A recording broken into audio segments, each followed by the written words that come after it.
Doctor Alberto ভাস্কোর সঙ্গে আলাপ হয়েছিল কর্নেল নীলাদ্রি সরকারের জাদুঘর সদৃশ্য ড্রয়িং রুমে। ওর মাতৃভাষা পর্তুগিজ, কিন্তু ভালো ইংরাজি জানেন। কর্মসূত্রে থাকেন প্রশান্ত মহাসাগরের তাহিতি দ্বীপে, সেখানকার প্রকৃতি পরিবেশ দপ্তরের অধিকর্তা। ব্যাঙ্গালোরে এশিয়া পরিবেশ সংরক্ষণ সম্মেলনে এসেছিলেন। আমার সঙ্গে আলাপ করিয়ে দিয়ে কর্নেল বললেন, ডক্টর ভাস্কো আমারই মতো একজন লেপিডপ্টারিস্ট। প্রাইভেট ডিটেকটিভ কে হালদার, আমাদের প্রিয় হালদার মশাই, আমি যাওয়ার আগে থেকেই সেখানে হাজির। তিনি অবাক চোখে সম্ভবত সাহেব দর্শন করছিলেন। বলে উঠলেন, কি কইলেন খ্যান? হালদার মশাইয়ের মুখ থেকে মাঝে মাঝে দেশওয়ালি ভাষা বেরিয়ে আসে। কর্নেল বললেন, লেপিডপ্টারিস্ট, যারা প্রজাপতি নিয়ে গবেষণা করেন। গোয়েন্দা ভদ্রলোক যেন হতাশ হলেন। অ্যাক্টিভ নস্যি নিয়ে খবরের কাগজে চোখ রাখলেন। বুঝলাম, ডক্টর ভাস্কো সম্পর্কে ওর আগ্রহ উপে গেছে। কর্নেল ডক্টর ভাস্কোকে বললেন, আপনি নেচার পত্রিকায় আউল বাটারফ্লাই সম্পর্কে আমার যে প্রবন্ধ পড়েছেন তা কিছুটা স্মৃতিচারণা, কারণ আমি তখন বয়সের তরুণ।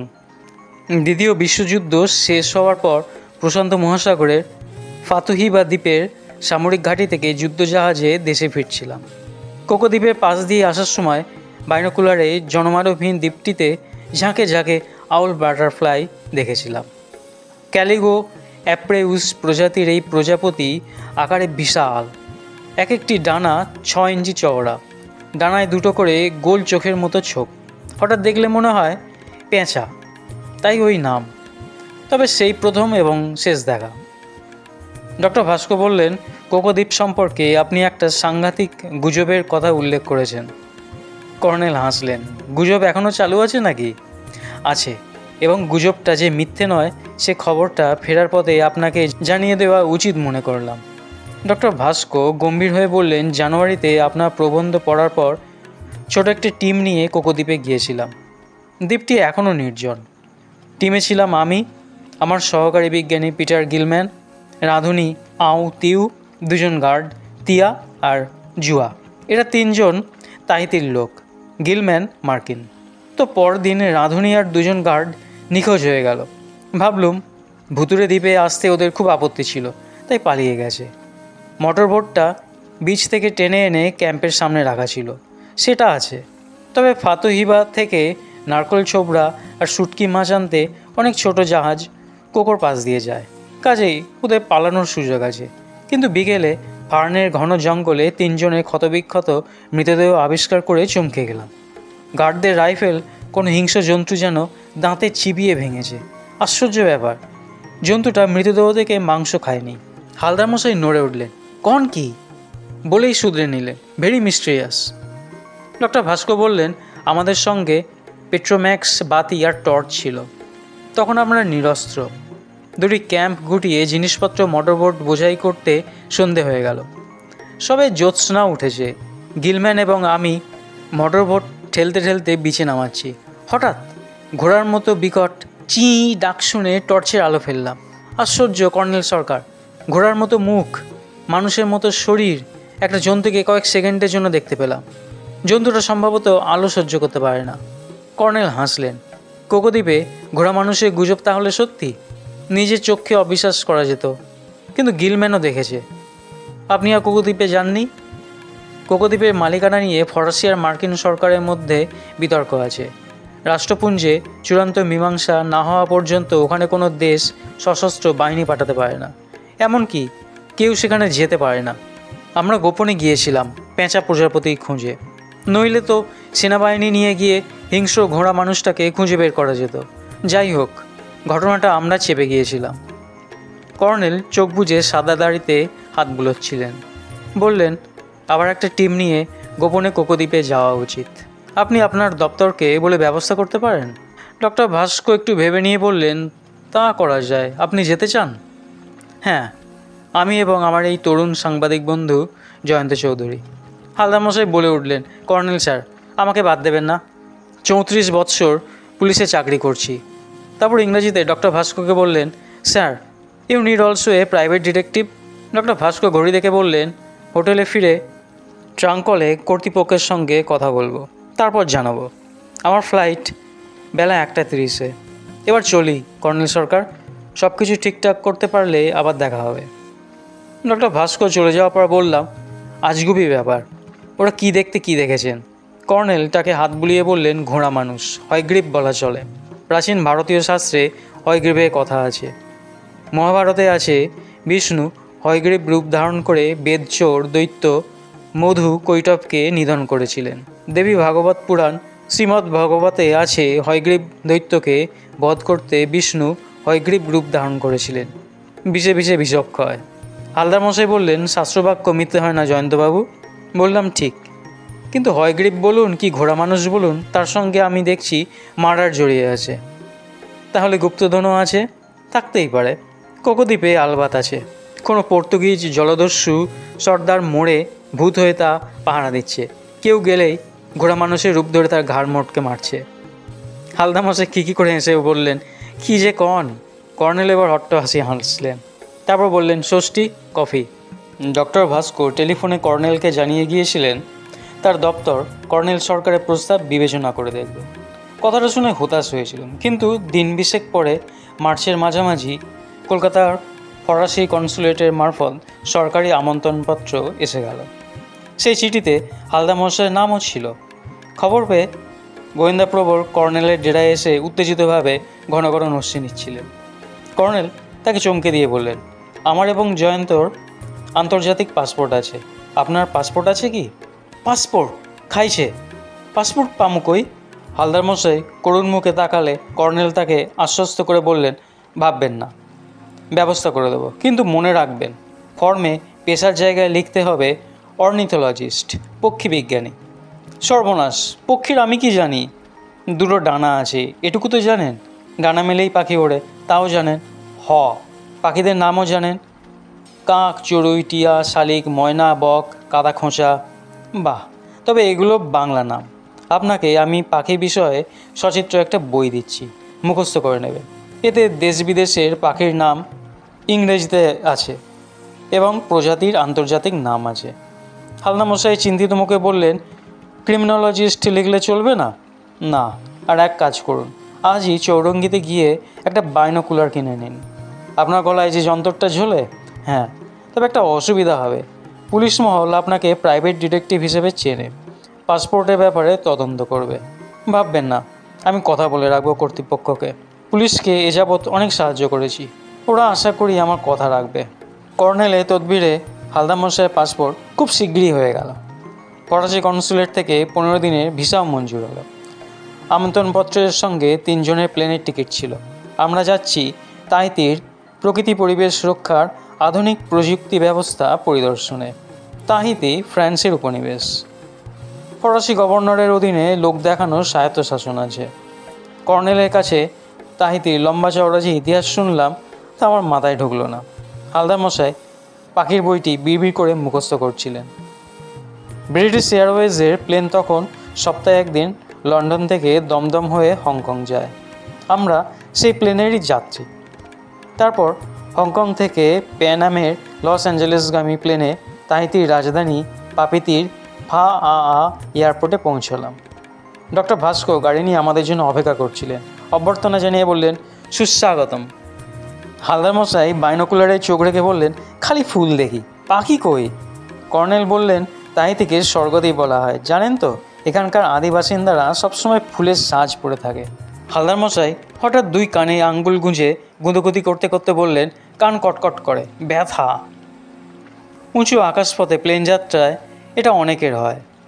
ডক্টর ভাস্কর গাড়ি চালাচ্ছিলেন, তার পাশে কর্নেল, পেছনের সিটে আমি এবং হালদা মশাই।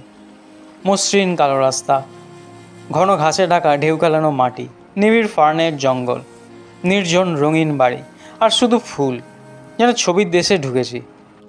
হালদার মশাই হঠাৎ আমার হাত খামচে ধরে উত্তেজিতভাবে বলে উঠলেন, বুগেনভুলিয়া, বুগেনভুলিয়া। বুঝলাম, এতক্ষণ এখানকার একটা ফুল চিনতে পেরেছেন। কর্নেল মুখ ঘুরিয়ে তাকে বললেন, জানেন তো এই ফুলের আদি বাসস্থান এখানে।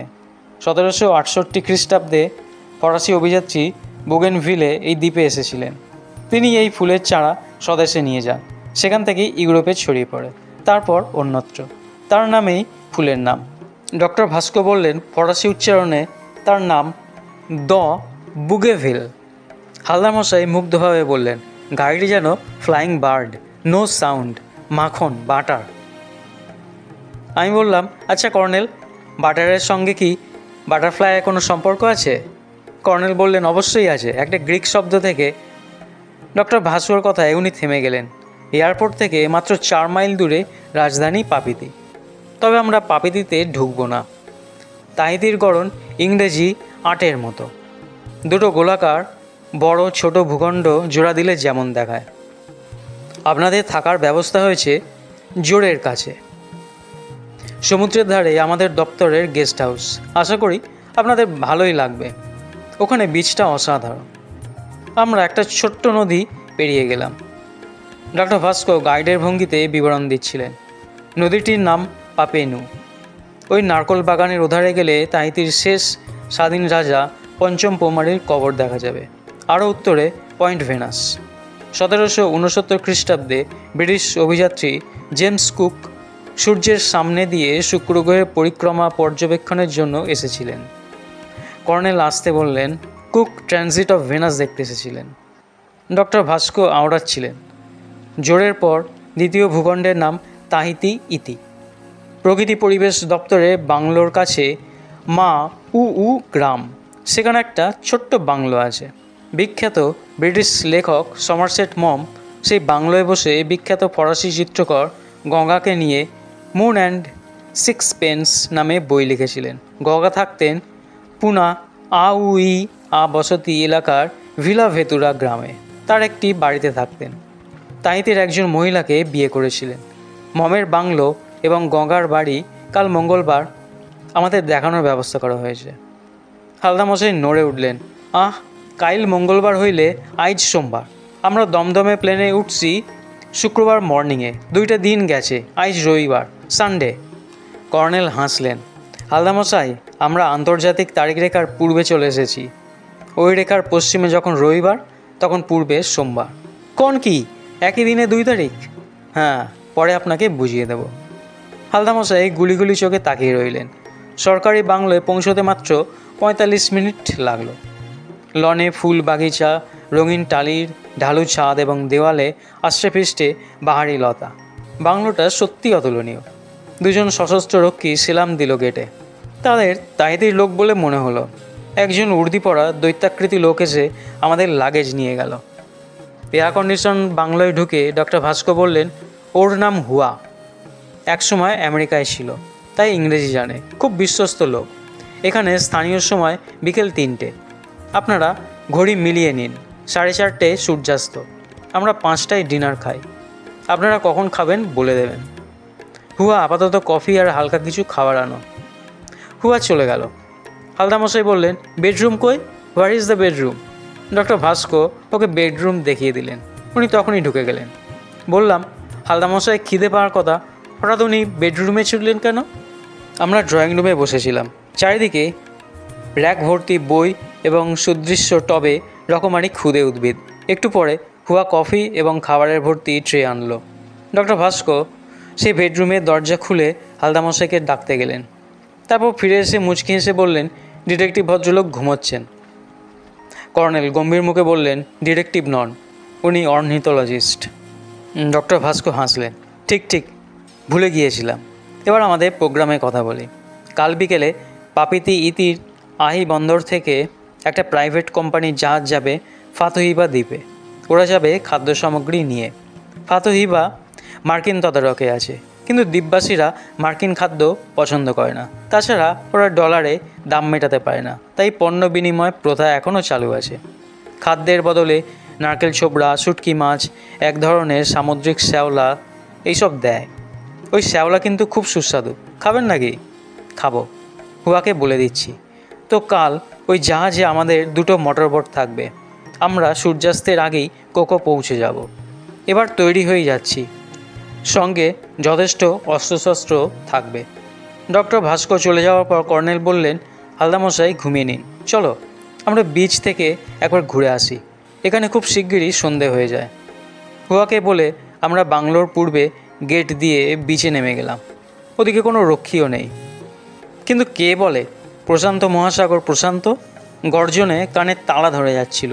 আর হাওয়া নয়, যেন সাইক্লোন বয়ে যাচ্ছে। সম্ভবত সরকারি সংরক্ষিত এলাকা বলে ছোট্ট বিচ জনশূন্য।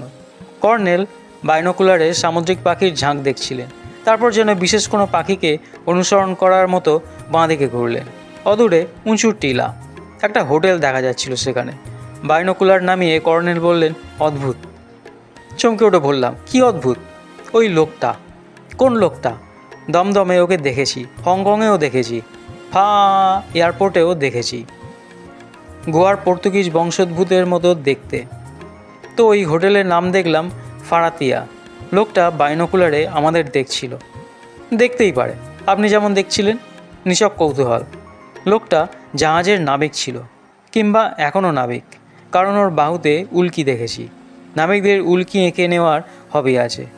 ওর গায়ে ছিল নেভি ব্লু স্পোর্টিং গেঞ্জি। হংকং এয়ারপোর্টে ট্রানজিট লাউঞ্জে চোকাচোকি হতেই সে সরে যাচ্ছিল।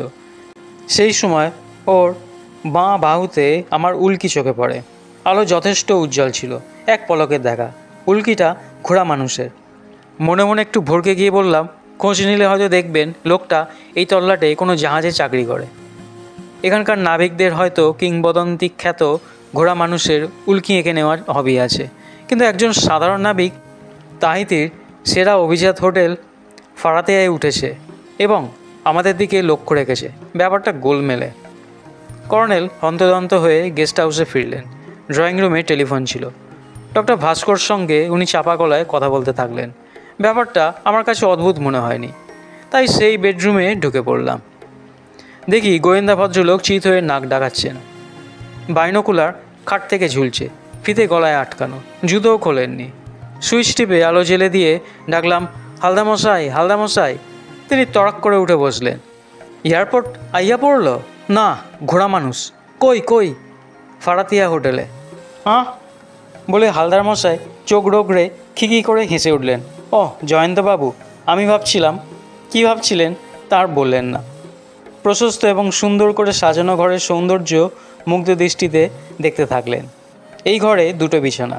হালদার মশাই হঠাৎ উঠে দ্বিতীয় বিছানার গদি টিপে দেখে যেটায় শুয়েছিলেন সেটা গদি টিপলেন। তারপর বললেন, মাখন, বাটার, কিন্তু হেভি ক্ষুধা পাইছে। ড্রয়িং রুমে চলুন। কর্নেল তখন হুয়াকে আবার কফি আনতে বলেছিলেন। হালদা মশাইকে দেখে ওর জন্য হালকা খাবার আনতে বললেন। হালদা মশাই হাসলেন। প্যাসিফিক ওশেন এখান থেকে কত দূর কর্নেল স্যার? বাংলোর নিচেই। ওই দরজা খুলে বেরোলে বারান্দা, তারপর লন থেকে নামলে বিচ। বাল্যকালে ভূগোলে পড়েছিলাম, এবার ছুঁয়ে দেখব। সন্ধে হয়ে গেছে, কাল ভোরে বরং দেখতে যাবেন। এত কাছে প্যাসিফিক ওশেন আর তাকে ছোঁবো না? হুয়া কফি আর স্ন্যাক্স আনলো। হালদামশাই গোগ্রাসে খেলেন, তারপর পূবে দরজা খুলে বেরিয়ে গেলেন।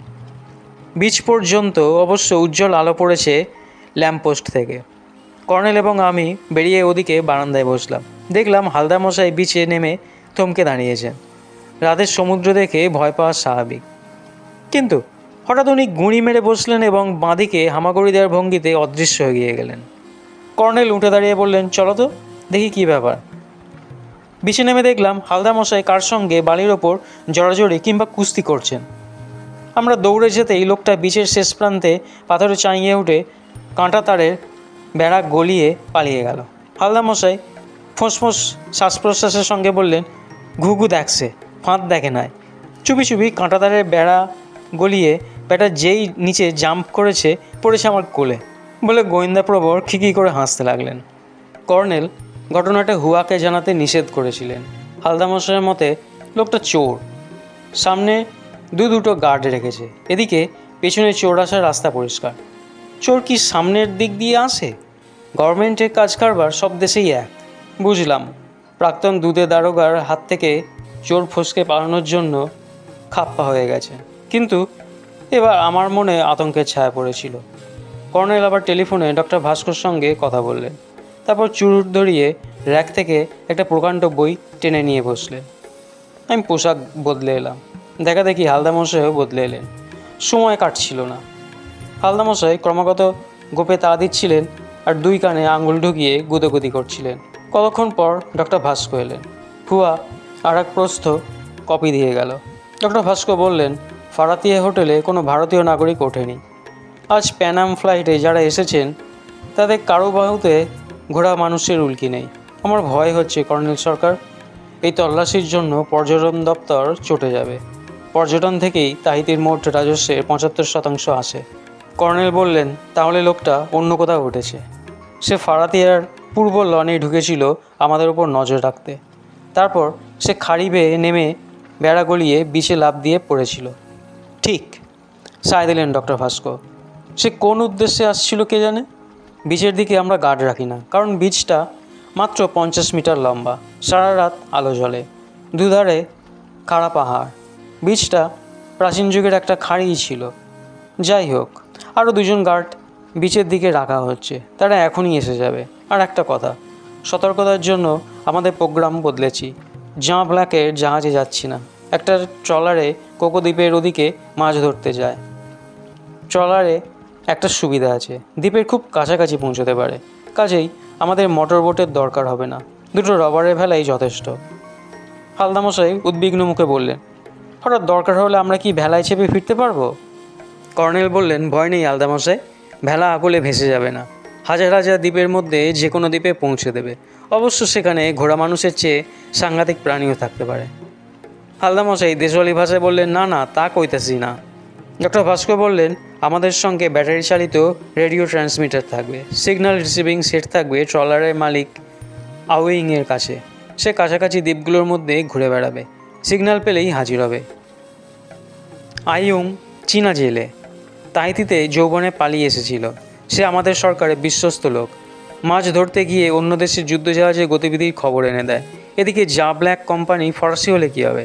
তাদের নাবিকরা মাতাল হলেই বিভাসকতা উগড়ে দিয়ে নিজেদের সরকারকেই বেইজ্জত করে। হুয়া এসে জানালো 2জন গার্ড এসেছে।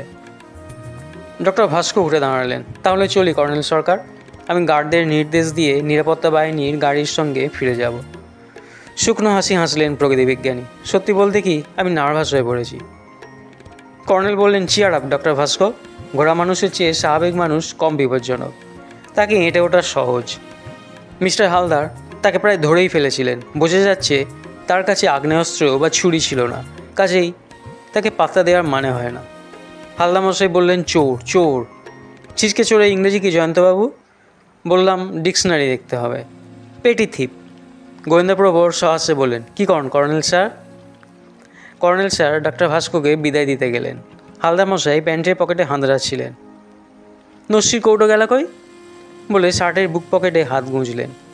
এই তো। আরে এটা আবার কি? উনি একটা দলা পাকানো কাগজ বের করে ফেলে দিলেন। কাগজটা আমি তুলে নিলাম কার্পেট থেকে। কাগজটা ভাঁজ সিধে করে দেখি ইংরেজিতে লেখা একটা অদ্ভুত চিঠি। মাননীয় কর্নেল সরকার, আপনারা কোথায় যাবেন আমি জানি, তাই আপনার সাহায্য প্রার্থী।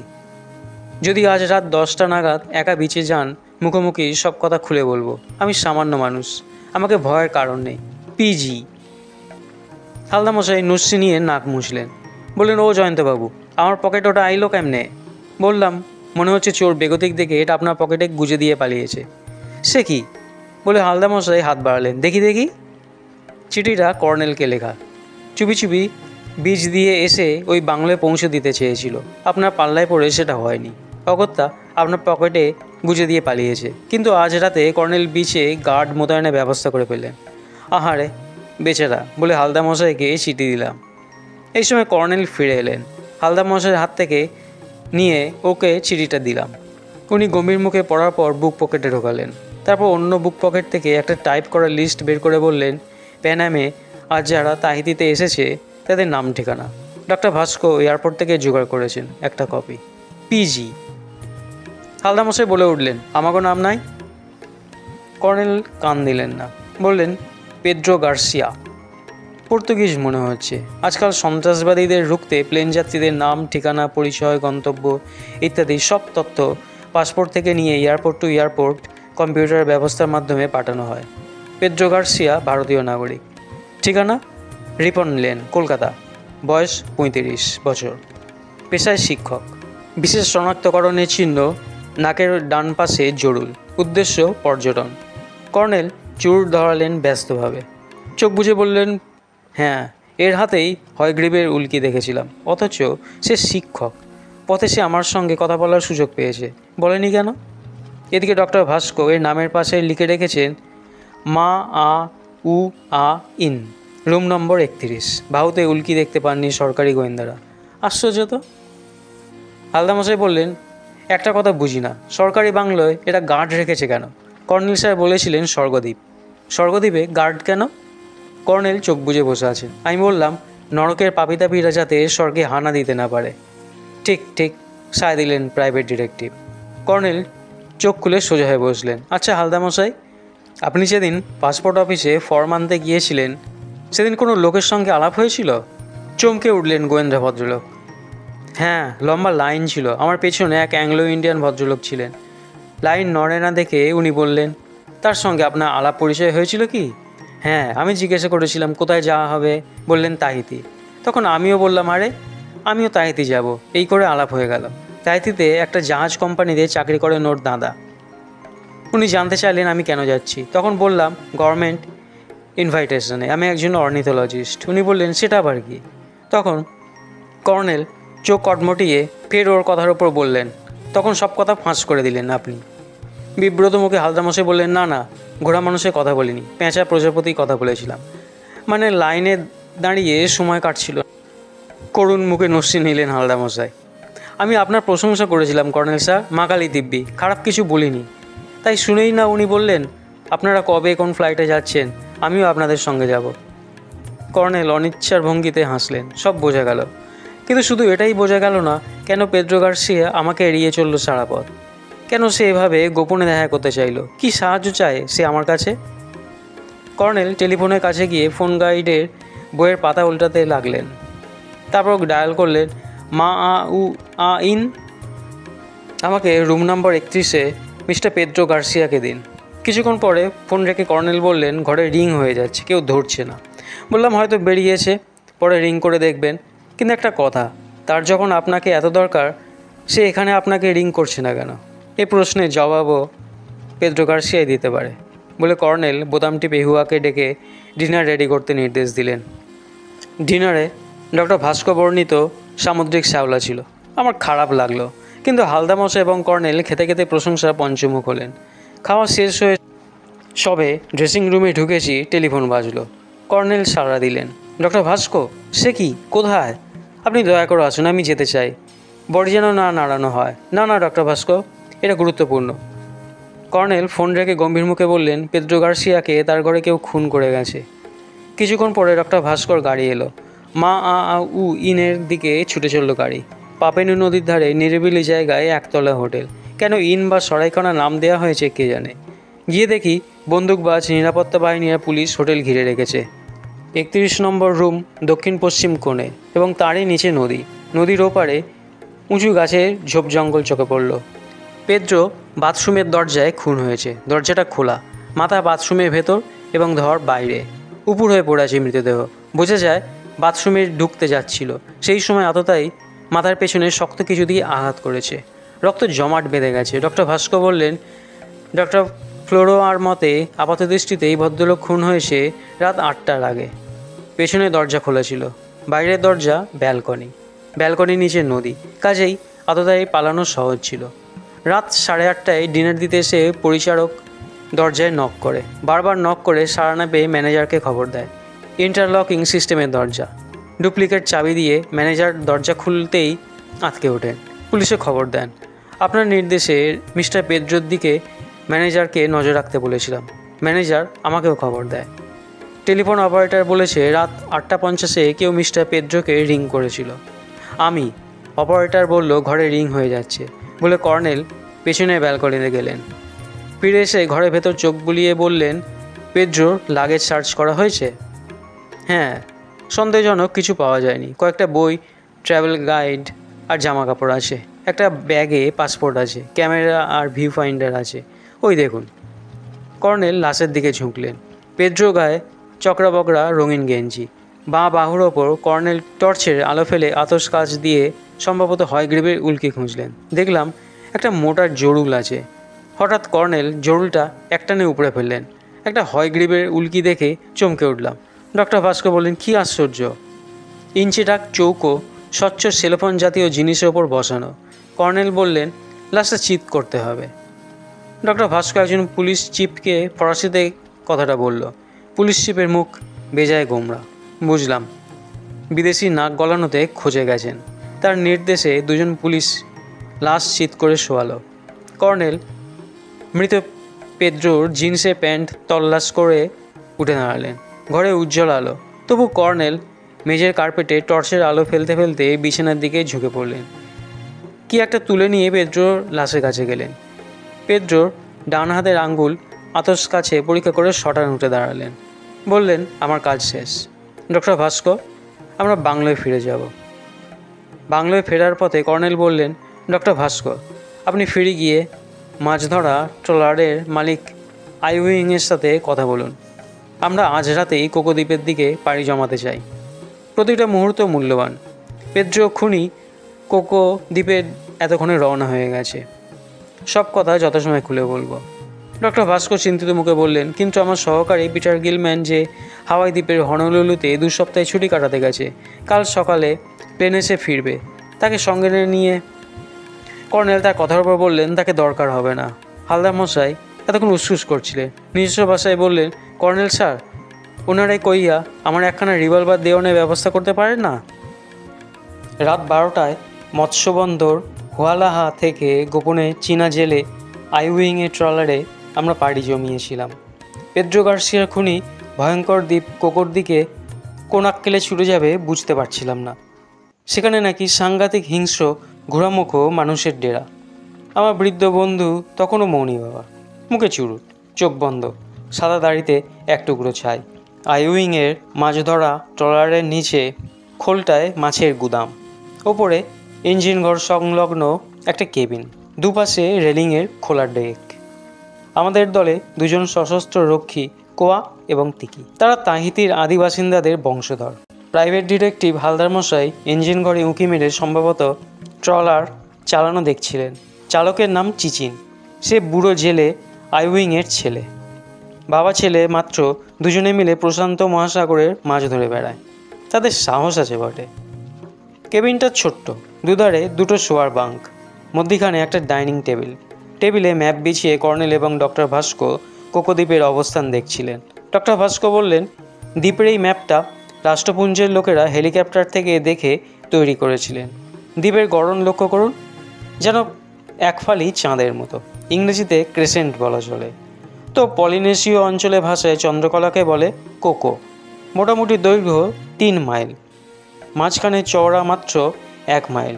পিঠের দিকটা খাড়া পাথুরে পাহাড়, উল্টো দিকটা ঢালু এবং অজস্র খাড়ি আছে। এই জায়গাটুকু বালির বিচ। আমরা বিচ দিয়ে দ্বীপে পৌঁছেছিলাম। কর্নেল বললেন, মনে হচ্ছে বিচের উত্তর অংশে ঘাস এবং ফুলের জঙ্গলে পেঁচা প্রজাপতির ঝাঁক দেখেছিলাম। ডক্টর ভাস্কর বললেন, এখন ওদিকটায় দুর্ভেদ্য জঙ্গল। আমরা ক্যাম্প করেছিলাম বিচের ওপারে এইখানে। কিছুটা জঙ্গল সাফ করতে হয়েছিল। আইউইংয়ের দিকে তাকিয়ে কর্নেল বললেন, ভাই আইউইং, আপনার ট্রলার কতক্ষণে পৌঁছতে পারবে? আমুদে বুড়ো জেলে কুতকুতে চোখে হেসে বলল, ঘন্টা দিনেক লেগে যাবে। আমরা সাপের লেজ ধরে এগোচ্ছি। মুড়িয়া, রাইয়াতিয়া, তারপর বড় বড় দ্বীপের পাশ কাটিয়ে সাপ ব্যাটা ছেড়ে দৌড়চ্ছে কোকোর বুক ঘেঁষে। ডক্টর ভাস্কর হাসলেন একটু। সাপ বলতে ও সমুদ্র স্রোতের কথা বলছে। আইউইং বলল, লেজ ছাড়লেই কিন্তু বিপদ, তবে ভাববেন না। চিচিনের মোটর জোর প্রচণ্ড। কর্নেল বললেন, আপনি কি কখনো কোকোর কাছাকাছি মাছ ধরেছেন? ওখানে হাঙরগুলো রাক্ষুসে। কখন হালদা মশাই আমাদের কাছে এসেছেন লক্ষ্য করিনি। বলে উঠলেন, হাঙর ভেলা উল্টে দেবে না তো? কর্নেল গম্ভীর মুখে বললেন, দিতেও পারে, তখন সাঁতার দিতে হবে কিন্তু। গোয়েন্দা ভদ্রলোক সহাস্যে মাতৃভাষায় বলে উঠলেন, রিভলভার পাইছি, গুলি করুম। আর কারে ডর, তবে ভেলা উল্টাইলে সাঁতারের কথা কইলেন? কর্নেল স্যার, আমি জলপোকা। কর্নেল আইউইংকে বলল, আচ্ছা ভাই আইউইং, কোকোদ্বীপের ঘোড়ামুখো মানুষ সম্পর্কে আপনার কী ধারণা? আমুদে আইউইংয়ের মুখ সঙ্গে সঙ্গে কেমন যেন পাংশু হয়ে গেল।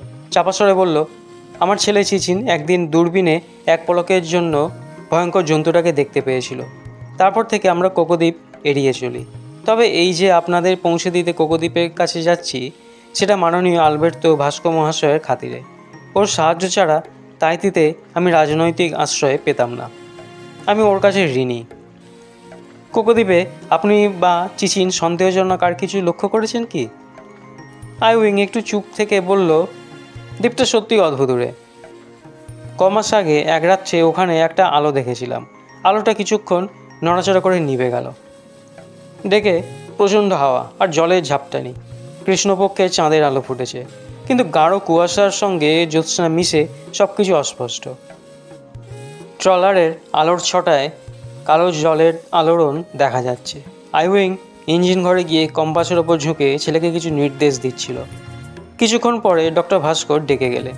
তিনি রক্ষীদ্বয় কোয়া আর তিকির সাহায্যে রবারের ভেলা পাম্প করে ফুলিয়ে তাতে জিনিসপত্র বোঝাই করতে ব্যস্ত হলেন। দেখলাম ভেলায় দুটো করে ছোট্ট বইটা আটকানো আছে। হালদামশাই তা বাইনোকুলার দিয়ে ডেকে পা বাড়িয়েই পিছিয়ে এলেন। কর্নেল ডেকের রেলিংয়ে ভর দিয়ে বাইনোকুলারের সমুদ্রে দর্শন করতে থাকলেন। হালদামশাই বাঁকামুখে বললেন, গা গুলোচ্ছে, কি বিচ্ছিরি গন্ধ, বাথরুম কই? দেখিয়ে দিতেই গোয়েন্দা প্রবর সবেগে ঢুকে গেলেন। সমুদ্রে ভাসলে সি সিকনেস হয়, তাই আমাকে আর ওকে কর্নেল ওষুধ খাইয়েছিলেন। বুঝলাম হালদামশাইয়ের ওষুধ খাওয়া ব্যর্থ হয়েছে। ঢেউয়ের নাগরদোলায় এই রোগটা প্রাদুর্ভাব ঘটে, মানুষকে কাহিল করে ছাড়ে। আমারও অবশ্য বমিভাব আসছিল, কিন্তু তার চেয়ে কাবু করেছিল মাথা যন্ত্রণা। বেগতিক দেখে অ্যাসপিরিনের বড়ি গিলবো ভাবছি, সেই সময় ডক্টর ভাস্কর কেবিনে ঢুকলেন। আমার হাতে অ্যাসপিরিনের বড়ি দেখে হাঁ হাঁ করে উঠলেন। সাংঘাতিক প্রতিক্রিয়া হবে মিস্টার চৌধুরী, সহ্য করুন, আর আধ ঘন্টা পরে আমরা ডাঙায় পৌঁছে যাব, দেখবেন মাথায় আর যন্ত্রণা হচ্ছে না। হালদামশাই করুণ মুখে বেরিয়ে এসে বাংকে চিত হলেন। পরক্ষণেই বাং থেকে গড়িয়ে পড়ে মাতৃভাষায় কিছু একটা গালমন্দ করে উঠলেন। ডক্টর ভাস্কর তাকে উঠতে সাহায্য করে বললেন, উপকূলের কাছাকাছি বলেই ঢেউটা বেশি। কর্নেলের ডাক ভেসে এলো, ডক্টর ভাস্কর, ডক্টর ভাস্কর। ডক্টর ভাস্কর কেবিনের দরজা দিয়ে ডেকে ফিরে গেলেন। আমি টলতে টলতে দরজায় উঁকি দিলাম। সমুদ্রের গর্জন আর ইঞ্জিনের শব্দে ওদের কথা শোনা যাচ্ছিল না, কিন্তু ওদের হাবভাব দেখে মনে হলো দুজনেই উত্তেজিত। ততক্ষণে হালদামশাই আবার বাথরুমে ঢুকেছেন। কর্নেল এবং ডক্টর ভাস্কর কেবিনে ফিরে এলেন একটু পরে। দেখলাম কর্নেলের দাড়ি ভিজে একাকার। দাড়ি থেকে জল ঝেড়ে তুম্ব মুখে বললেন, তাহলে যা ভেবেছিলাম তাই ঠিক ডক্টর ভাস্কর। ডক্টর ভাস্কর উদ্বিগ্ন মুখে বললেন, কিন্তু আপনার দেখতে ভুল হয়নি তো? না, আলোটা টর্চেরই। কি এমন দুঃসাহসী যে কোকোদ্বীপে টর্চ জেলে ঘুরে বেড়ায়? সঙ্গে দলবল এবং অস্ত্রশস্ত্র থাকলে দুঃসাহসী হওয়া মানুষের স্বভাব ডক্টর ভাস্কর। কর্নেল চুর ধরালেন। এক রাজ ধোয়া ছেড়ে ফের বললেন, ওই বীজ দিয়ে দ্বীপে ওটা উচিত হবে না, আইউইংকে ডেকে পরামর্শ করা যাক। ডক্টর ভাস্কর ডাকে আইউইং এলো ইঞ্জিন ঘর থেকে। কর্নেল সেই ম্যাপটা বের করে বিছিয়ে বললেন, ভাই আইউইং, এই বীজ ছাড়া অন্য কোথাও কি কোকোদ্বীপে ওঠা যায় না? আইউইং বলল, বিচের উত্তরে একটা খাড়ি আছে, খাড়িটা বড় বড় পাথরে ভর্তি। পাথরগুলো এড়িয়ে আপনাদের ভেলা যদি কিনারায় পৌঁছতে পারে খানিকটা ঢালু জায়গা পাবেন, কিন্তু ঢালু জমিটা ঘন জঙ্গলে ঢাকা। তাছাড়া পাশেই একটা ছোট্ট প্রপাত দেখেছি। প্রপাতের জল সমুদ্রে পড়ে হুলাহুলা নাচছে। এই মুলুকেরই নাচ কিন্তু। ডক্টর ভাস্কর ম্যাপে আঙ্গুল রেখে বললেন, এই সে প্রপাত। আসলে দ্বীপে একটা মিঠে জলের প্রস্রবণ আছে, সেটা সরু ঝর্ণার মতো নেমে এসেছে। আমরা জানুয়ারি মাসে গিয়ে সেখানে থেকেই পানীয় জল আনতাম। তো এই খাড়ি দিয়ে পৌঁছতে পারলে বরং ঝর্ণার ধারেই জঙ্গল কেটে ক্যাম্প করা যাবে। সেবার শুধু একটাই সমস্যা ছিল, নারকোল বনের ভেতর দিয়ে মাথা ভাসিয়ে জল আনতে হতো, কারণ ক্রমাগত শুকনো নারকোল বোমার মতো মাথায় পড়তো। মাথায় হেলমেট পরে যেতেই হতো, নইলে খুলি পেটে মরার আশঙ্কা ছিল। আর সে কি বিচ্ছিরি ফটফট শব্দ জানেন কর্নেল সরকার? পাথরে নারকোল তো পড়ে ফেটে যায়, সেই নারকোল শ্বাস খেতে আসে ঝাঁকে ঝাঁকে রাক্ষসে সামুদ্রিক কাঁকড়া। সেও আর এক উপদ্রব। আইউইং নেচে উঠল প্রায়। বাহ, আমারও আপনাদের সঙ্গী হতে ইচ্ছা করছে। ওই কাঁকড়ার নাম নারকোল কাঁকড়া, খুব সুস্বাদু। এক বস্তা ধরতে পারলে রাজা হয়ে যাব। তবে বেজায় ধূর্ত ব্যাটার ছেলেরা। দেখি চিচিনের সঙ্গে পরামর্শ করে আসি। বড় ইঞ্জিন ঘরে চলে গেল। হালদামশাই ততক্ষণে বাথরুম থেকে বেরিয়ে মেঝে কম্বল পেতে চিত হয়েছেন। ওর শোচনীয় অবস্থা দেখে ডক্টর ভাস্কর তাকে ওষুধ দিলেন। কর্নেল ম্যাপের দিকে ঝুঁকে পড়েছেন। আইউইং ফিরে এসে বলল, চিচিন রাজি হচ্ছিল না। ওকে অনেক বুঝিয়ে একটা শর্তে রাজি করালাম। বললাম, সরকারি বড়কর্তারা এবং সশস্ত্র রক্ষী আছে, সাংঘাতিক জন্তুটাকে মেশিন গানের গুলিতে ঝাঁঝরা করে দেবে। তো ওই খাড়িতে ট্রলার ঢোকানো যাবে না। পাশের একটা খাড়িতে চিচিন ট্রলার নোঙর করে রাখবে, কিন্তু চিচিনের একটা রাইফেল আর ডজন চারেক গুলি দরকার। এটাই হলো ওর শর্ত। ডক্টর ভাস্কর বললেন, এখনই দিচ্ছি। আমরা অনেক অস্ত্র এনেছি। আবার প্রোগ্রাম বদলানোর দরুন আধ ঘন্টা দেরি হলো।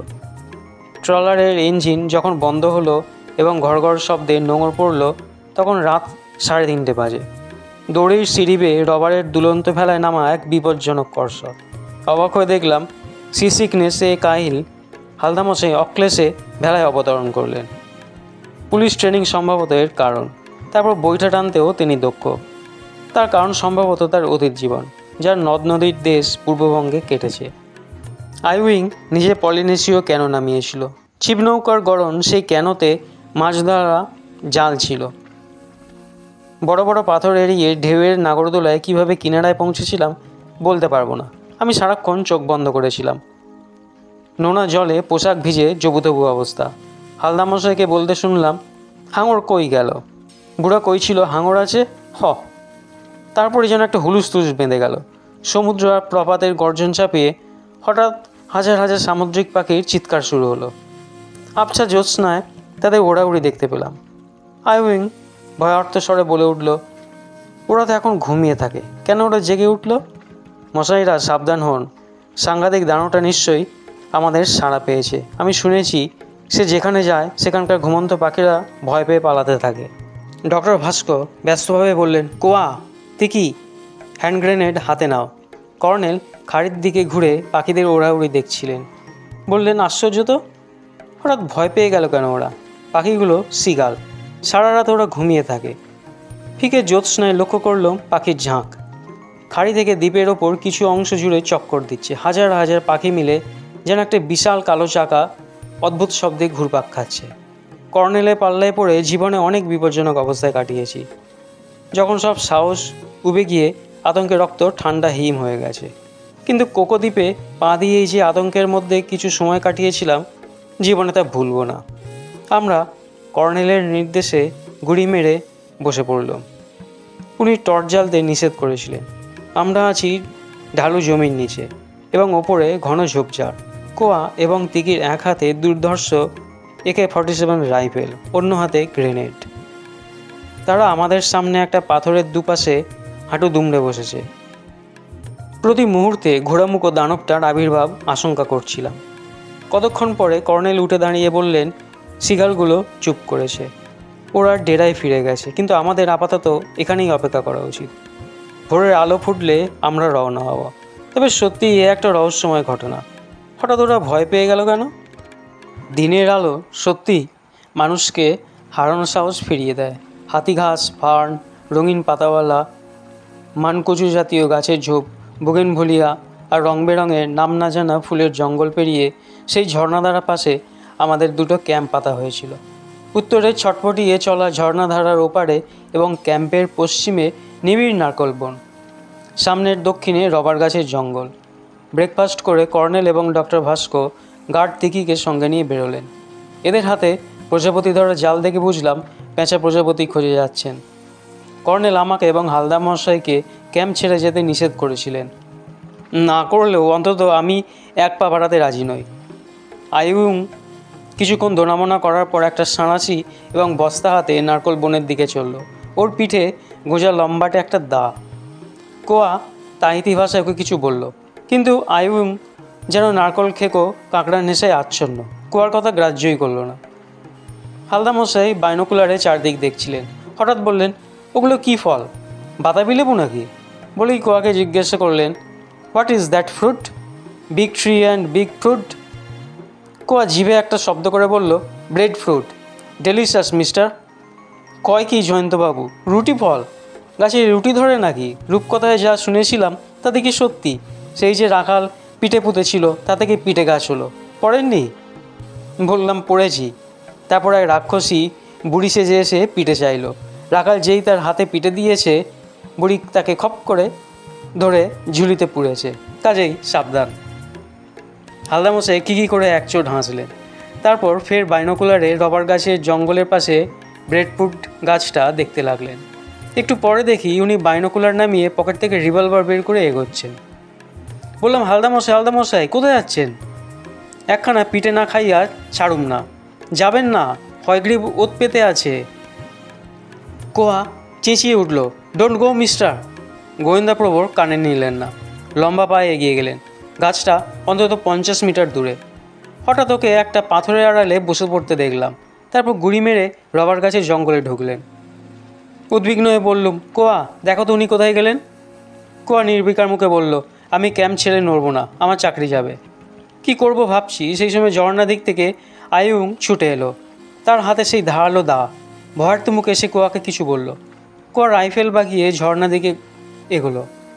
বললাম, কি হয়েছে মিস্টার আইয়ুং? ঘোড়া মুখ দাঁড়ো। ঝর্ণার ওপারে ঝোপের ভেতর মুখ বের করে উঁকি দিচ্ছিল। বলেন কি? হ্যাঁ মশাই, আমি স্পষ্ট দেখেছি। 4টে কাঁকড়া ধরেছিলাম, বস্তার সাঁড়াশি ফেলে পালিয়ে এসেছি। আমি হালদামশাইয়ের জন্য উদ্বিগ্ন। বললাম, কর্নেল এবং ডক্টর ভাস্কর ফিরে আসুন, তারপর আপনার সাঁড়াশি ও বস্তা উদ্ধার করা যাবে। কিন্তু এদিকে এক কাণ্ড। কোয়া তাইতিভাষকে কিছু বলল। আইয়ুং আমার দিকে ঘুরে বলল, দানুটা ঝর্ণার ওপারে আছে, কাজে আপনার সঙ্গী ভদ্রলোকে কোনো ভয় নেই। উনি হয়তো খরগোশ দেখেছেন। খরগোশের মাংস সুস্বাদু। মরিয়া হয়ে এগিয়ে গেলাম। রবার বনের কাছে গিয়ে ডাকলাম, হালদামশাই। কোনো সাড়া এলো না। আরও কয়েকবার ডাকাডাকি করে ক্যাম্পে ফিরলাম। বরাবর দেখে আসছি অত্যুৎসাহী এই প্রাইভেট ডিটেকটিভ কেলেঙ্কারি না বাঁধিয়ে ছাড়েন না। কোয়া তার ভাঙা ভাঙা ইংরেজিতে বলল, ইটিং ব্রেড ফুড শিওর। বললাম, কিন্তু ডাকাডাকি করেও কোনো সাড়া পেলাম না। হয়তো আমার কথার ওপর আইয়ুং বলল, পাকা ব্রেড ফুড খেলে ভীষণ ঘুম পায়। কিছুক্ষণ পরে কর্নেল এবং ডক্টর ভাস্কর ঝর্ণার দিক থেকে ফিরে এলেন। আইয়ুং হাউমাউ করে ঘোড়ামুখো দানোর খবর দিল এবং তার সাঁড়াশি বস্তা উদ্ধারের জন্য কাকুতি মিনতি শুরু করলো। ডক্টর ভাস্কর বললেন, কোয়া তুমি আইয়ুংয়ের সঙ্গে গিয়ে ওর জিনিসপত্রগুলো উদ্ধার করো। ইতিমধ্যে কর্নেলকে আমি হালদামশাই দুঃসংবাদ দিয়েছি। কর্নেল ডক্টর ভাস্করকে ঘটনাটা জানিয়ে ব্যস্তভাবে বললেন, মিস্টার হালদার সম্ভবত পেদ্রো খুনি কিংবা তার দলের কাউকে অনুসরণ করেছেন। আমাদের এখনই ওর খোঁজে যেতে হবে। ডক্টর ভাস্কর ক্যাম্প থেকে ঢুকে একটা রাইফেল নিয়ে এলেন। বললেন, তিকি তুমি আমাদের সঙ্গে এসো, কোয়া এখনই ফিরে আসবে। রবার গাছের জঙ্গল এমন নিবিড় আর দুর্ভেদ্য যে কয়েক গজ এগিয়ে ডাইনে ব্রেডফ্রুট গাছের জঙ্গলে ঢুকতে হলো। কর্নেল বাইনোকুলারের গাছপালার ফাঁক দিয়ে কিছু দেখার পর বললেন, একটা পাথরের শৈলশিরা দেখতে পাচ্ছি। ওই শৈলশিরার নিচেই কি সমুদ্র? ডক্টর ভাস্কর সায় দিলেন, দ্বীপের শেষ সীমানা ওটা। কর্নেল সতর্ক দৃষ্টিতে হালদামশাই গতিবিধির সূত্র খুঁজতে হাঁটছিলেন। পাশে একটা নারকল বনে অনবরত পটকা ফাটার শব্দে চমকে উঠছিলাম। তারপর বুঝলাম শুকনো নারকল খসে পড়েছে। এবার ফার্ন এবং বোগেনভেলিয়ার জঙ্গল পেরিয়ে ঢালু হয়ে উপরে ওঠা মোটামুটি খোলা বিস্তীর্ণ জায়গা। তারপর নানা গড়নের পাথর, ঘাস আর ফলের হাসিতে ঝলমলে ঝোপঝাড়। কর্নেল হঠাৎ একখানে থেমে বললেন, ওই দেখুন ডক্টর ভাস্কর, পেঁচা প্রজাপতির ঝাঁক। ডক্টর ভাস্কর আসতে বললেন, হ্যাঁ। ডক্টর ভাস্কর, বুঝতে পেরেছি আপনার মন প্রজাপতিতে নেই, আগেও ছিল না। তবে এবার পেদ্রো খুনি এবং তার সাঙ্গপাঙ্গরা আপনার দৃষ্টি আকর্ষণ করেছে। উনি চমকে উঠে কর্নেলের দিকে তাকালেন, কিন্তু কিছু বললেন না। কর্নেল একটু হাসলেন। পেদ্রো গার্সিয়া একসময় ছিল তাহিতির ব্ল্যাক জাহাজ কোম্পানির নাবিক। সম্ভবত কারোর হুমকিতে চাকরি ছেড়ে কলকাতায় পালিয়েছিল। মা ইন থেকে ফিরে গতরাতে আমি ব্ল্যাক কোম্পানিতে ফোন করে একথা জেনেছি। তার আগেই অবশ্য আমার একটু সন্দেহ জেগেছিল। বাংলায় আপনার লেখা প্রজাপতি বইয়ে আপনার পুরো নাম দেখেছি। ডক্টর ভাস্কর বিরক্ত মুখে বললেন, গার্সিয়া একটা সাধারণ নাম। আপনি কি বলছেন আমি বুঝতে পারছি না। পেদ্রো খুন হওয়ার পর খবর গত রাত্রে আপনি যেচে পড়ে আমাকে দিয়েছিলেন। তার মানে পেদ্রোর দিকে আপনার নজর ছিল। আমি খুব কৌতূহলী চরিত্রের লোক মিস্টার গার্সিয়া। এখানে আসার আগে কোকোদ্বীপ সম্পর্কে কলকাতায় ফোর্ট উইলিয়ামে গিয়ে পুরনো সামরিক নথিপত্র কেটেছিলাম। 1760 সালে পর্তুগিজ জলদস্যু ওসভালদো দে মেলো দে গার্সিয়ার ঘাঁটি ছিল কোকোদ্বীপে। পরে জেনেছি পেদ্রো গার্সিয়া ছিল তার বংশধর। ব্ল্যাক কোম্পানিতে ফোন করে এও জেনেছি আপনারই সুপারিশে পেদ্রোর চাকরি হয়েছিল, কিন্তু সম্ভবত সে কারো হুমকিতে চাকরি ছেড়ে পালায়। এক কথা বারবার শুনতে চাই না, আপনার বক্তব্যটা কি? আপনি বাঙ্গালোর সম্মেলন থেকে কলকাতায় হয়ে ফেরার সময় পেদ্রোর সঙ্গে রিপন লেনে দেখা করতে গিয়েছিলেন। সতর্কতার দরুন আপনি কাছেই ইলিয়ট রোডে আমার সঙ্গে দেখা করেন। যাই হোক, পেদ্রো আপনার কথায় আবার তাহিতি এসেছিল। তারপর সম্ভবত সে টের পায় আপনি তাকে ফাঁদে ফেলেছেন। কলকাতার পাসপোর্ট অফিসে মিস্টার হালদার তাকে আমার কীর্তিকলাপ জানিয়েছিলেন, তাই সে আমার সঙ্গে যোগাযোগের চেষ্টা করে। আমার সঙ্গে ফোনে কথা বলতে সাহস পায়নি। তার কারণ অনুমান করা যায়। ফোনে আপনার আড়ি পাতার ভয় ছিল পেদ্রো। ডক্টর ভাস্কর ফুঁসে উঠলেন, কিন্তু আমি ওকে খুন করিনি। কর্নেল চুরুট জেলে বললেন, না, আপনি ওকে খুন করেননি। তবে পূর্বপুরুষের গুপ্তধনের ম্যাপ হাতাতে দরকার হলে আপনি তা করতেন। আপনার দুর্ভাগ্য, তার আগেই আপনার প্রতিপক্ষ পেদ্রোকে খতম করে ম্যাপ নিয়ে পালিয়ে এসেছে। পেদ্রোর সঙ্গে আপনার রক্তের সম্পর্ক ছিল মিস্টার গার্সিয়া। প্রমাণ দিতে পারেন? পারি। নিহত পেদ্রোর পকেট থেকে পকেট মারদের কৌশলে চিঠিটা আমি হাতিয়েছিলাম। চিঠিটা পর্তুগিজ ভাষায় লেখা। পর্তুগিজ ভাষার রোমান হরফে লেখা হয়। তবে আপনার দপ্তরের বাংলোর পরিচালক হুয়া পর্তুগিজ জানে। সে আমাকে সাহায্য করেছে। এটা আপনার লেখা চিঠি বলে কর্নেল ওকে চিঠিটা দিলেন। ডক্টর ভাস্কর চিঠিটা ছিঁড়ে ফেলে দিয়ে বললেন, ঈশ্বরের দোহাই কর্নেল সরকার, আর এই কথা সব বলবেন না। আপনি আমাকে সাহায্য করুন। আপনাকে আমি। কর্নেল তার কথার ওপর বললেন, গুপ্তধনে ভাগ দেবেন তো? গুপ্তধনে আমার মাথা ব্যথা নেই ডক্টর গার্সিয়া। আমি সাংঘাতিক ঘোড়ামুখো মানুষ সম্পর্কে আগ্রহী। এতক্ষণে বললাম, কর্নেল, আপনি হালদা মশাইয়ের কথা ভুলে গেছেন। তিনি হয়তো বিপন্ন। কর্নেল হাসলেন, না জয়ন্ত, বাইনোকুলারে দেখে নিয়েছি হালদার মশাই ওই শৈলশিলার নিচে একটা পাথরের আড়ালে ঘাপটি পেতে বসে আছেন। বলে তিনি ডক্টর ভাস্কর দিকে ঘুরলেন। হিংস্র দানবটার ভয়ে আপনি আর কোকোদ্বীপে আসার কথা ছেড়েই দিয়েছিলেন। তাছাড়া এই বিতর্কিত দ্বীপে বরাবর আসতে দেওয়া অনুমতি তাহিতি সরকার দিতে পারে না। কিন্তু আন্তর্জাতিক প্রকৃতি পরিবেশ বিজ্ঞানী মহলে সুপরিচিত এই কর্নেল নীলাদ্রি সরকার আপনার আবার কোকোদ্বীপে আসার সুযোগ করে দিয়েছিলেন। তবে সতর্কতার জন্য আপনি পেদ্রোকে কি আমার ছায়া না মারাতে নির্দেশ দিয়েছিলেন? ডক্টর ভাস্কর গলার ভেতর থেকে বললেন, হ্যাঁ। নিহত পেদ্রোর আঙ্গুলে এবং খাটের নিচে আতস কাছে আমি জীর্ণ প্রাচীন কাগজের আঁচ দেখেছি। ওটাই সম্ভবত গুপ্তধনের ম্যাপ। কিন্তু আপনি শুনলে দুঃখিত হবেন ডক্টর গার্সিয়া। কলকাতা ফোর্ট উইলিয়ামে সামরিক নথিপত্রে দেখেছি দ্বিতীয় বিশ্বযুদ্ধের সময় জাপানিরা কোকোদ্বীপে সামরিক ঘাঁটি করার সময় ডিনামাইটে ওই শৈলশিলার একটা অংশ ধসিয়েছিল। ব্রিটিশ গুপ্তচর সংস্থার সূত্রে খবর পাওয়া যায় জাপানিরা সেখানে প্রচুর সোনাদানা, হিরে, জহরত আবিষ্কার করে। ডক্টর ভাস্কর প্রায় আর্তনাদ করে উঠলেন, হায় ঈশ্বর। এই সময় ঠিকই বলে উঠল, কর্নেল সরকারের সঙ্গী ভদ্রলোক পালিয়ে আসছেন। দেখলাম প্রাইভেট ডিটেকটিভ ঊর্ধ্বশ্বাসে আমাদের দিকে দৌড়ে আসছেন। আমাদের দেখতে পেয়ে ওর গতি বেড়ে গেল। কাছে এসে হাঁসফাঁস করে বললেন, পলাইয়া যান, হয়গ্রীব ইজ কামিং। কর্নেল কিছু বলার আগেই উনি পাশ কাটিয়ে গিয়ে পেছনে একটা নারকেল গাছে তরতর করে উঠে গেলেন। আমরা দৌড়ে গেলাম। কর্নেল বললেন, মাথায় নারকেল পড়বে হালদামশাই, খুলি ফেটে যাবে। তখন একটা নারকেল নিচের পাথরে পড়ে ফটাস শব্দে ফেটে গেল। সঙ্গে সঙ্গে গোয়েন্দা প্রবর নেমে এলেন। ডক্টর ভাস্করকে উত্তেজিতভাবে ইংরেজিতে বললেন, এ কি রিভলভার মশাই, 2 নম্বরই জিনিস, ট্রিগার টেনে গুলি বেরোয় না? কর্নেল বাংলায় বললেন, ডক্টর ভাস্কর আমাদের 3 জনকে 3টে খেলনা রিভলভার দিয়েছেন হালদামশাই। কেন? উনি চাননি আমরা আত্মরক্ষা করতে পারি। কেন? গুপ্তধনের অভিযাত্রীদের এই স্বভাব। তবে পরে আপনাকে বুঝিয়ে বলবো বলে কর্নেল ডক্টর ভাস্কর হাত ধরে টানলেন। দুঃখ করে লাভ নেই ডক্টর গার্সিয়া, এবার পেদ্রোর খুনি এবং তার সাঙ্গপাঙ্গদের একটা বিহিত না করে দ্বীপ থেকে চলে যাওয়া উচিত হবে না। সেই সঙ্গে ঘোড়ামুখো মানুষটাকেও পাকড়াও করতে হবে। চলুন আপাতত ক্যাম্পে ফেরা যাক। কিন্তু ক্যাম্পে ফিরে হকচকিয়ে গেলাম। 2টো ক্যাম্প মুখ থুবড়ে পড়ে রয়েছে, জিনিসপত্র চারিদিকে ছড়ানো, ভাঙচুর অবস্থা। কোয়া এবং আইউইংয়ে কোনো পাত্তা নেই। ডক্টর ভাস্করকে এখন কাকতাড়ুয়া দেখাচ্ছিল। ভাঙা গলায় অতি কষ্টে বললেন, আমাদের এখনই দ্বীপ ছেড়ে পালাতে হবে। সাংঘাতিক জন্তুটা কোয়া এবং আইউইং বেচারাকে নিশ্চয়ই মেরে ফেলেছে। এ আমারই পাপের ফল। তিনি হতাশ মুখে বললেন, আমাদের ভেড়া দুটো ছিঁড়ে ফেলেছে, আইউইং খুঁড়োর ক্যানোটা ভেঙে গুঁড়িয়ে দিয়েছে। আমরা চিচিনের ট্রলারে ফিরবো কী করে? হায় হায়, এবার বেঘরে প্রাণটা যাবে। শুনেছি ঘোড়ামুখো দানোটার গায়ে গুলি ভেঁধে না। কর্নেল বাইনোকুলারে ঝর্ণাটা দেখছিলেন। বললেন, আচ্ছা হালদামশাই, হয়গ্রীবকে আপনি কোথায় দেখেছিলেন? হালদামশাই উত্তেজনা উপশমে নস্যি নিচ্ছিলেন। বললেন, একটা লোক উঁকি দিচ্ছিল দেখে তাকে ফলো করে যাচ্ছিলাম। ওদিকে পাহাড়ের একটা চাতালে হঠাৎ দেখি হয়গ্রীব। রিভলভারের গুলি বেরোলো না, কি করব, পালিয়ে এলাম। আমাকে দেখে বিকট চিহি করে দাঁত খিঁচিয়ে তেড়ে আসছিল। কর্নেল বললেন, একটা খটকা লাগছে। ক্যাম্প থেকে ওই শৈলশিরার দূরত্ব সিধে অন্তত 2 মাইল। কাজেই এই ক্যাম্পে জন্তুটা হামাদি অতদূর পৌঁছতে হলে তার ডানা থাকা দরকার। হালদামশাই, জন্তুটা দেখতে কেমন?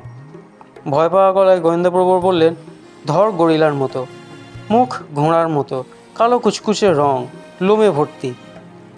ডক্টর ভাস্কো এবং তিকি ক্যাম্প টেনে সরাচ্ছিলেন। ডক্টর ভাস্কো বললেন, সর্বনাশ, রেডিও ট্রান্সমিটার আছড়ে ভেঙেছে। খাবারের প্যাকেট বোঝাই পেটি দুটি দেখছি না। এ কি, অস্ত্রের বাক্সটাও নেই। এ কখনো জন্তুটার কাজ নয়। না, বলে কর্নেল হঠাৎ ঝর্ণার দিকে এগিয়ে গেলেন। তারপর হাঁক দিলেন, মিস্টার আইয়ুং, ভয় নেই, গাছ থেকে নেমে আসুন। দেখলাম ঝর্ণার ধারে একটা ঝাঁকড়া গাছ থেকে আইয়ুং নেমে এলো। আমি এবং হালদা মশাই দৌড়ে গেলাম। আইয়ুং বেজার মুখে বলল, ছ্যা ছ্যা, কুয়ায় এত ভীতু জানতাম না। হঠাৎ আমাকে ফেলে পালিয়ে গেল। আমি ভাবলুম ওই দানবটাকে দেখেছে, তাই গাছে উঠে প্রাণ বাঁচালাম। তারপর তার চোখ গেল ক্যাম্পের দিকে। দানবটা তাহলে সত্যিই হানা দিয়েছিল ক্যাম্পে? সর্বনাশ, আমার কেনটাকে বেটা আস্ত ডাকিনি দেখছি। কর্নেল বললেন, আপনি ক্যাম্পের দিকে তাকাননি? কোনো শব্দ পাননি? না, ভয়ে চোখ বুজেছিলাম। আর ঝর্ণার যে বিচ্ছিরি শব্দ, কিছু শোনা যায় না। কর্নেল ক্যাম্পের কাছে ফিরে এসে বললেন, ডক্টর ভাস্কো, ক্যাম্প দুটো খাটাতে হবে। খাদ্যের অভাব হবে না। দ্বীপে নারকোল আর ব্রেড ফুড আছে। ঝর্ণার জলে মাছের অভাব হবে না। নারকোল খেকো কাঁকড়াও আছে। কি বলুন ভাই আইয়ুং? আইয়ুং দোনামোনা করে সায় দিল। কিন্তু ডক্টর ভাস্কো রুষ্ট হয়ে বললেন, আপনারা থাকুন, আমরা আর এক মুহূর্ত এখানে থাকছি না। কুয়া নিশ্চয়ই হিংস্র জন্তুটা পাল্লায় পড়েছে। আবার আমাকে সরকারের কাছে জবাবদিহি করতে হবে। চলো দেখি। আইয়ুং, এসো। আইয়ুং বেজার মুখে বলল, কিন্তু যাবেন কি করে কর্তা? ওদিকের খাঁড়িতে চিচিন আমাদের জন্য ট্রলার নিয়ে অপেক্ষা করছে। ট্রলারে পৌঁছতে হলে সাঁতার কাটতে হবে। জলে নামলেই হাঙর গিলে খাবে যে। এই সময় তিকি তাইতি ভাষায় ডক্টর ভাস্কোকে কিছু বলল। শুনে উনি চমকে উঠলেন। আইয়ুংয়ের মুখেও বিস্ময় লক্ষ্য করলাম। তারপর ফোঁস শব্দে শ্বাস ফেলে ডক্টর ভাস্কো বললেন, ঠিক আছে কর্নেল সরকার, আমরা থাকছি। কর্নেল হাসলেন। কুয়ার বিশ্বাসঘাতকতার শাস্তি দেওয়ার জন্য আপনার থাকা দরকার। বললাম, তার মানে যত সময় বুঝবে জয়ন্ত। কর্নেল ক্যাম্পে তেরপলে হাত লাগালেন। এসো, তোমরাও হাত লাগাও। ক্যাম্প দুটো খাটানো হলো। তিকি আইয়ুংয়ের সঙ্গে ওর থলে এবং সাঁড়াশি নিয়ে এলো। অনেক নারকোল আর কাঁকড়া ছিল থলে। খুশি হয়ে দেখলাম ওর একাধিক কলাও এনেছে। ঝর্ণার ধারে একটা কলা বনের খবর পাওয়া গেল। কর্নেল বললেন, পলিনেশিয়ার সব দ্বীপে অজস্র কলা গাছ আছে। আমরা এগুলোকে বলি সিঙ্গাপুরি কলা। আসলে এর সবই প্রকৃতির দান। ডক্টর ভাস্কো কর্নেলের কাছে ক্ষমা চেয়ে আমাদের রিভলভার 3টে ফেরত নিলেন। 3টেই খেলনা মাত্র। ভাবতে বুক কেঁপে উঠল। হয়গ্রীবের কথা আলাদা, কিন্তু পেদ্রোর খুনির দলের হাত থেকে খেলনা অস্ত্র দিয়ে কি আত্মরক্ষা করা যেত? এবার ডক্টর ভাস্কর সত্যিকারের রিভলভার কর্নেলের পাতলুনের পকেটে ঢুকলো। তিকির কোমরে বেল্টে আটকানো হ্যান্ড গ্রেনেড ভর্তি ছোট্ট হ্যাভারস্যাক। সে তার রাইফেলটা আমাকে দিতে এলে হালদামশাই ছিনিয়ে নিলেন। জয়ন্তবাবুর কাম না, আমি 34 বৎসর পুলিশের চাকরি করছি। মিস্টার টিকি, give me 1 extra bullet case. অগত্যা কর্নেলের পরামর্শে আইয়ুং তার দা দিয়ে একটা গাছের ডাল কেটে লাঠি বানালো। সেটা আমাকে দিয়ে আমাদের লোকটি বলল, নাকে ঘা মারলে সব পালোয়ান জব্দ। এ আমাদের চীনা প্রবাদ কর্তা। কাঁকড়ার রোস্ট, রুটি ফল, নারকোলের শাঁস আর কলা দিয়ে সুস্বাদু লাঞ্চ খাওয়ার পর কর্নেল বললেন, আমরা ঝর্ণার ধার দিয়ে শৈলশিরার দিকে যাব।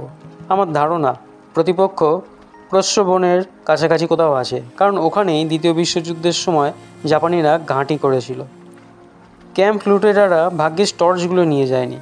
আসলে প্রত্যেকের টর্চ ছিল ক্যাম্প খাটে বিছানার তলায়। ওরা বিছানা খাটশুদ্ধ উল্টে ফেলেছে। টর্চগুলো বিছানার তলায় চাপা পড়েছিল। নারকোল বনগুলো এড়িয়ে ফার্ন আর ফুলে ঢাকা ঝোপের আড়াল দিয়ে আমরা সতর্ক দৃষ্টি রেখে এগিয়ে যাচ্ছিলাম। একখানে আইয়ুং একটা সাপকে 2 টুকরো করলো। এবার প্রতি মুহূর্তে সাপের আতঙ্ক। কোথাও কোথাও ঘাসে ঢাকা খোলা জমি আর পাথর। সেখানে আমরা পাথরের আড়ালে গুড়ি মেরে এগোচ্ছিলাম। তারপরে চড়াই শুরু হলো। বাঁ পাশে ঝর্ণাধারার ছলছল শব্দ। উঁচু গাছের অরণ্যে ঢুকে কর্নেল চাপাসরে বললেন, একে বলে রেন ফরেস্ট। প্রতিটি গাছ থেকে ঘন লতাপাতার ঝালর নেমে এসেছে। আইয়ুং দা দিয়ে সাবধানে ঝালরগুলো কেটে পথ করে দিচ্ছিল। আবছা অন্ধকার, কিন্তু কর্নেল টর্চ জ্বালাতে নিষেধ করেছেন। সাপের আতঙ্কে লতা দেখলেই শিউরে উঠছিলাম। একবার আঁতকে উঠে লাঠির ঘা মেরে একটা লতাকে ছেঁতড়ে দিলাম। সামনের খোলা পাথরের জমি দেখা গেল। কর্নেলের ইশারায় আমরা থমকে দাঁড়ালাম। বাঁদিকে পাথরের একটা প্রকাণ্ড প্রাকৃতিক চৌবাচ্চা দেখা যাচ্ছিল। ওটাই তাহলে প্রস্রবণ। সামনে ন্যাড়া পাহাড়ের নিচে কয়েকটা ভাঙাচোরা পাথরের ঘর। কর্নেল বললেন, জাপানিদের ঘাঁটির ধ্বংসাবশেষ। ওই পাঁচিলগুলো বাংকার ছিল সম্ভবত। পাঁচিলে কামান এবং মেশিন গানের নল ঢোকানোর গর্তগুলো এখনও টিকে আছে। উনি বাইনোকুলারে দেখতে থাকলেন। হালদামশাইও বাইনোকুলারে চোখ রেখে হাঁটু দুমড়ে বসে পড়লেন। একটু পরে একটা বাংকারের আড়াল থেকে একটা লোক এগিয়ে চারিদিক দেখে নিল। তার হাতের রাইফেল। শৈলশিরা ফাঁক দিয়ে আসা রোদের কাছে আসতেই চিনতে পারলাম তাকে। আমাদের গার্ড কোয়া। ডক্টর ভাস্কর রাইফেল তাক করতেই কর্নেল বাঁধা দিলেন। ডক্টর ভাস্কর চাপাসরে বললেন, বিশ্বাসঘাতক কোয়া টিকিকে গোপনে তার সঙ্গে পালাতে বলেছিল, গুপ্তধনের লোভ দেখিয়েছিল। কর্নেল বললেন, একটু অপেক্ষা করুন। কোয়া প্রস্রবণের ধারে গিয়ে রাইফেল রেখে আঁচলা ভরে জল খেল। তারপর পায়ের জুতো খুলে পা চুবিয়ে বসে রইল। আইয়ুং ফিসফিস করে বলল, তাইতির লোকের এই বিচ্ছিরি অভ্যেস, ঘন্টার পর ঘন্টা জলে পা ডুবিয়ে বসে থাকবে। কর্নেলের ইশারায় আমরা ডাইনে ঘুরে জাপানি ঘাঁটির কাছাকাছি চলে গেলাম। মাত্র 20 মিটার দূরত্ব। বাংকারের পেছনে দুজন লোক শাবল দিয়ে খুঁড়ছে। একজন পাশে দাঁড়িয়ে নির্দেশ দিচ্ছে। ডক্টর ভাস্কর শ্বাস প্রশ্বাসের মধ্যে বলে উঠলেন, এ কি, এ যে দেখছি গিলম্যান। কর্নেল বললেন, হ্যাঁ, আপনার সহকারী বিজ্ঞানী পিটার গিলম্যান। কর্নেল বাঁধা দেওয়ার আগেই ডক্টর ভাস্কর এক লাফে বেরিয়ে গর্জন করলেন, নড়লেই খুলি উড়িয়ে দেবো গিলম্যান। পিটার গিলম্যান এক লাফে ওপরে একটা ভাঙা ঘরে ঢুকে গেল। ওর সঙ্গী দুজনও ভেবাচাকা খেয়ে ওকে অনুসরণ করলো। কর্নেল দৌড়ে গেলেন। ততক্ষণে ডক্টর ভাস্কর এবং তিকি সেখানে পৌঁছে গেছে।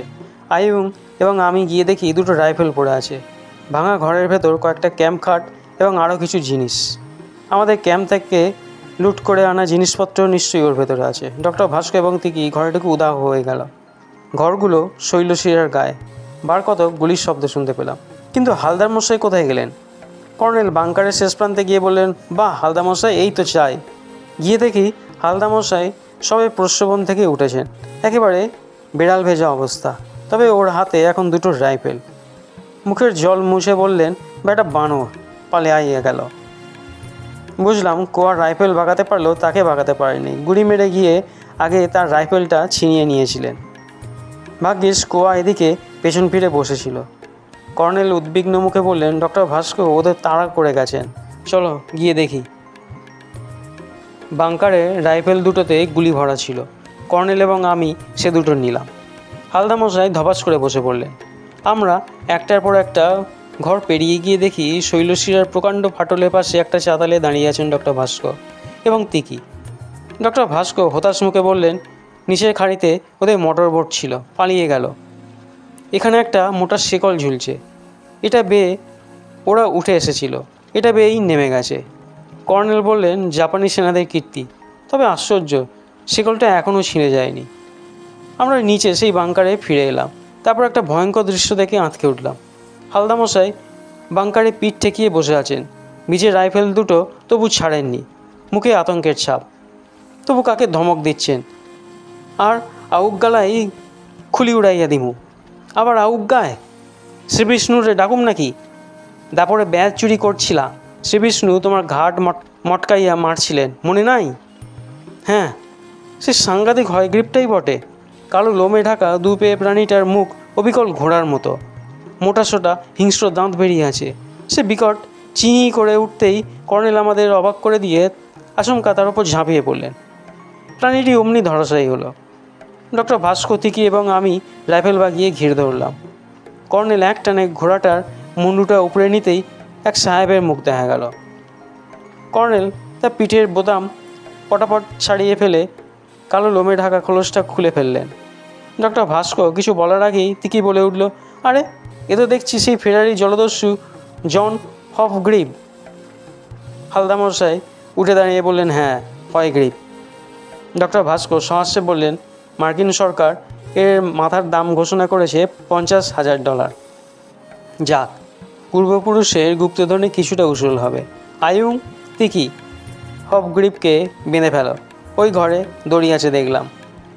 কর্নেল মুচকি হেসে বললেন, এর ডেরা খুঁজে বের করতে হবে, সেখানে একালের এই জলদস্যু গুপ্তধন থাকতে পারে। হপগ্রিপ মিউ করে বলল, আমার কোনো ডেরা নেই, গুপ্তধনও নেই, আমি প্রাণ বাঁচাতে এই দ্বীপে আশ্রয় নিয়েছিলাম, বিশ্বাস করুন মশাইরা। ডক্টর ভাস্কর ধমক দিলেন, চুপ, তুমি খুনি, আমার 3টে লোককে খুন করেছ। জন হপগ্রিপকে বন্দি করে ক্যাম্পে ফেরার পথে কর্নেল বললেন, এই লোকটা কোকোদ্বীপের ভয়ঙ্কর কিংবদন্তির সুযোগ নিয়েছিল, যাতে কেউ সাহস করে দ্বীপে পা না দেয়। ওকে দেখেই সিগাল পাখিরা ভয় পেয়েছিল। তবে ওর ডেরা নিশ্চয়ই কোথাও আছে, কোনো গুহার কাছে। বাগনক জাতীয় অস্ত্রও আছে। ও গুলির শব্দ শুনে দেখতে এসেছিল কী ব্যাপার। হালদামশাই হঠাৎ করুণ মুখে বললেন, কিন্তু ফিরে যাব কেমন করে? আয়ুং হাসতে হাসতে বললেন, ভাববেন না, কলা গাছে ভেলা তৈরি করব। হাঙর কলা গাছের গন্ধ সহ্য করতে পারে না।